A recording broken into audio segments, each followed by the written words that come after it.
بسم اللہ الرحمن الرحیم۔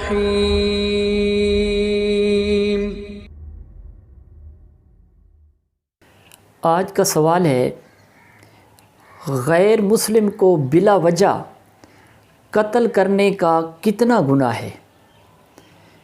جن دوستوں نے میرا چینل سبسکرائب کیا ہوا ہے میں ان کا شکریہ ادا کرتا ہوں، اور نئے دوستوں سے گزارش ہے آپ میرے چینل کو سبسکرائب کر دیں اور ساتھ ہی گھنٹی کا بٹن دبا دیں تاکہ میرے آنے والی ہر نئی ویڈیو کا نوٹیفیکیشن آپ کو ملتا رہے۔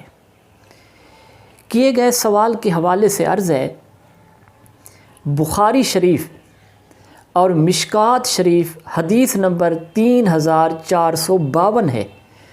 حضرت عبداللہ ابن عمر رضی اللہ تعالی عنہ فرماتے ہیں، حضور صلی اللہ علیہ وآلہ وسلم نے فرمایا، جو کسی عہد و پیمان والے کو قتل کرے وہ جنت کی خوشبو نہ پائے گا، حالانکہ اس کی خوشبو 40 سال کی راہ سے محسوس کی جاتی ہے۔